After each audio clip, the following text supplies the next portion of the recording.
Well, hey, everybody, I'm Stan Arthur, and welcome to Mountain View Recording. This is my retirement project.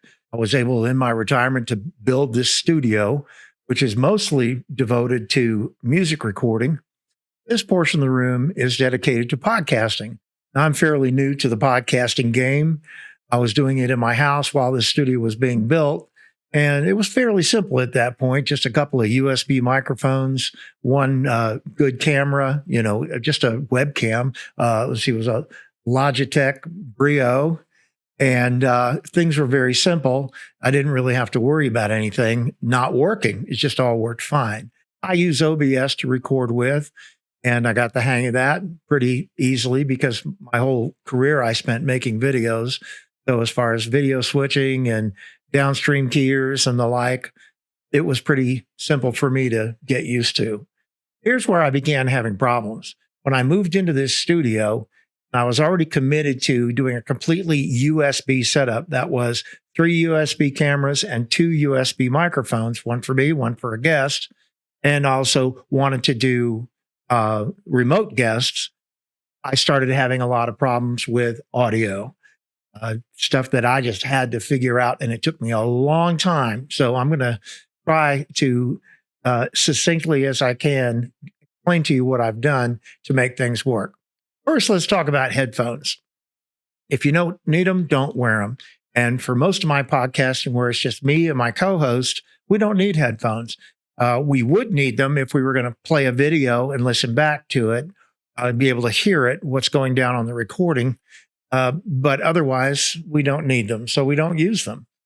However, then there are times when we have remote guests coming in through what was called VDO Ninja, or OBS Ninja. They both basically the same thing. And this is a wonderful way to have remote guests on your podcast and to get them into OBS. Working very well for me, except for the audio was a problem. So I've now got that all worked out. So number one, I had to work out the headphone monitoring situation for 2 people, myself and my co-host.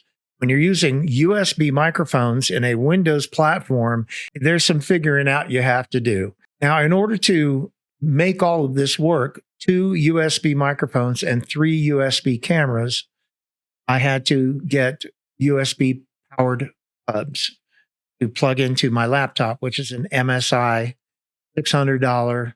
Got a 12th generation i5 processor in it, but it's enough for OBS. And since I'm not doing any other processor intensive operations, it's fine. And I also run Premiere Pro and Photoshop and that sort of thing on this laptop. And it's been fine. It's been great. So I'm glad I didn't spend more than that for a laptop to run my podcasts. Anyway, the USB hubs take the load off of the MSI laptop. As far as USB is concerned, it does have 4 USB inputs on the sides of the laptop, but I use those up, wireless mouse. I've got a couple of USB hard drives plugged in, and I've got the USB hubs plugged in. That allows me I've got like 8 or 9 different USB devices all plugged into this MSI laptop, and the powered USB hubs allow me to do that. So let's talk about monitoring the headphone situation. We need headphones whenever we're going to have a remote guest or listen to something like a video or any other outside audio source.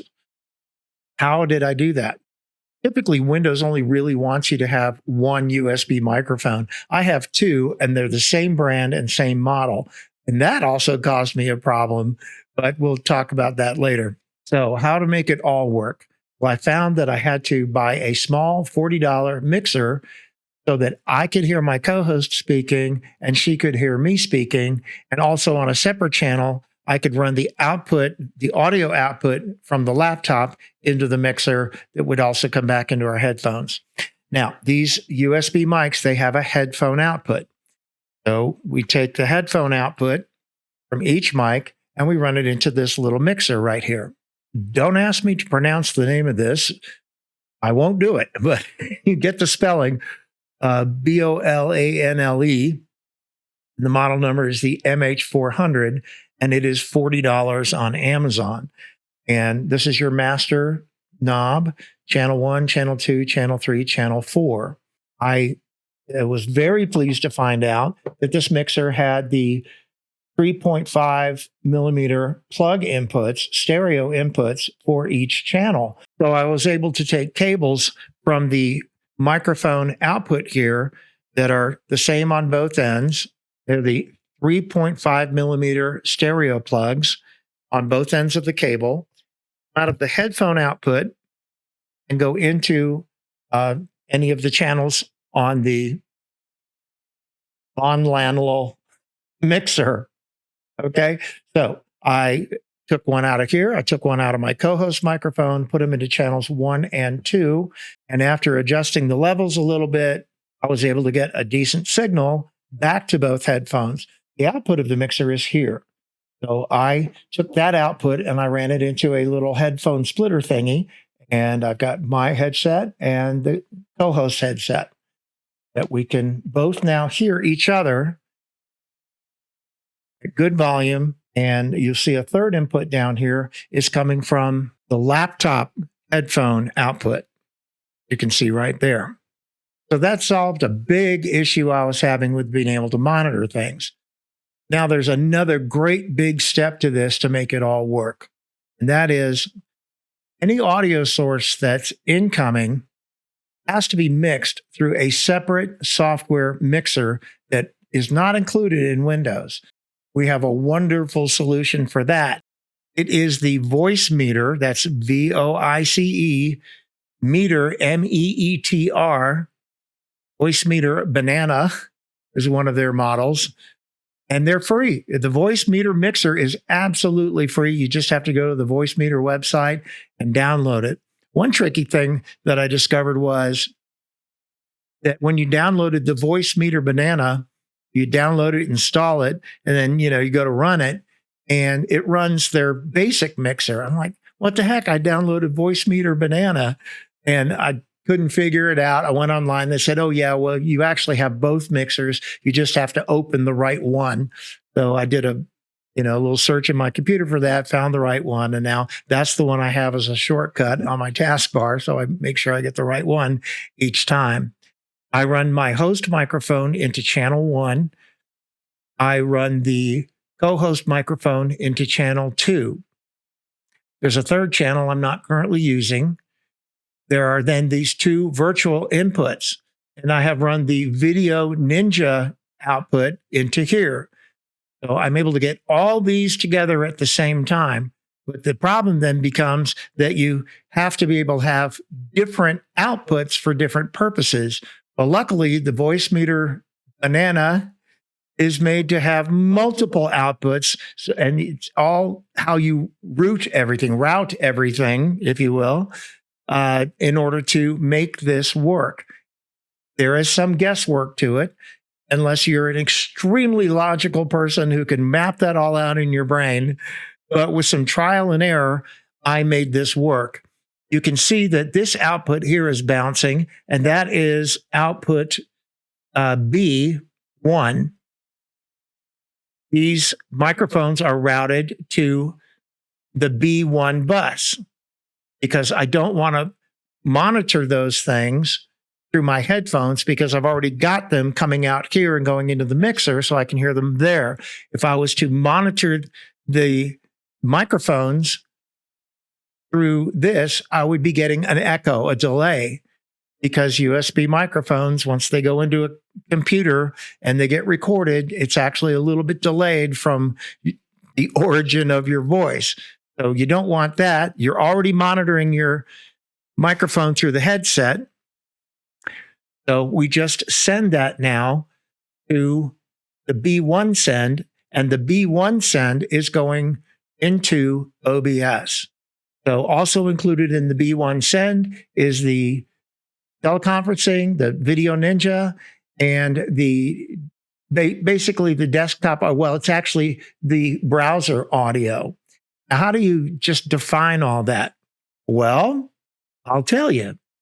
In Windows, I'm going to go down to my little search bar in there and put in sound and click on sound mixer options.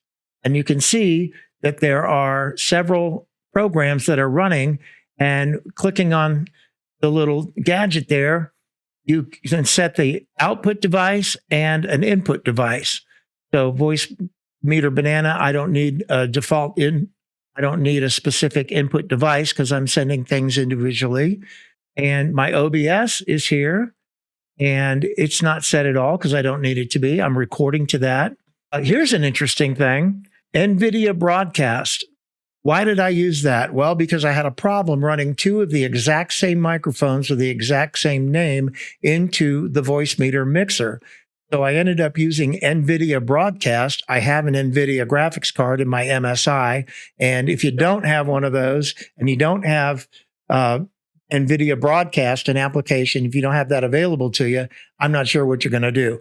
But I had to basically send a virtual microphone for my co-host's microphone to the VoiceMeeter, because every time I tried to do one microphone and then the other, it only saw one microphone.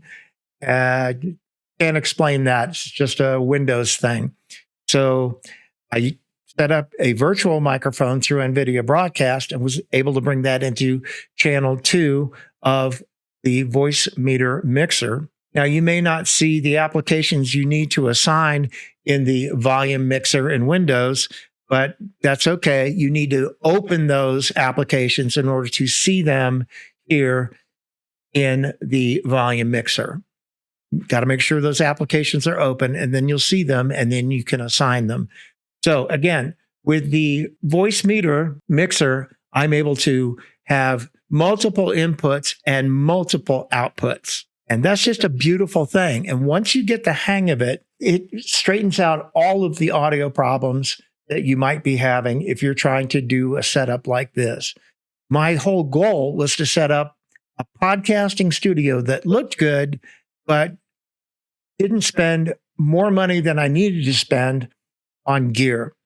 You know, we watch your podcasts and everybody's got the Shure SM7 microphones, because they look cool and they put them on the certain kind of arms and all that because, I'm a podcaster, I got to have that. Well, no, you don't.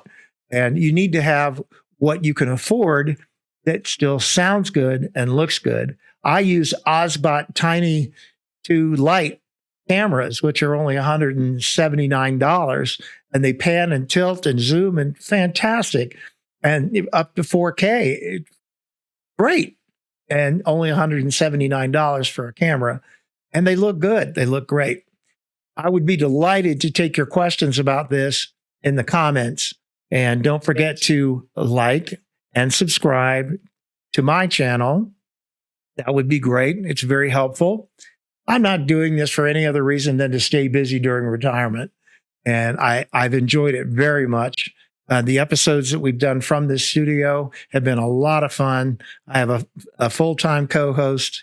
It's great. Really, really great. I'm enjoying it. Whether people watch it or not, who knows? But but it's okay because I'm keeping busy, and I'm also recording music in the rest of the studio. Again, I'm happy to take your questions in the comments and get back to me. Let me know what you think. It's been a labor of love putting this all together. I will see you next time.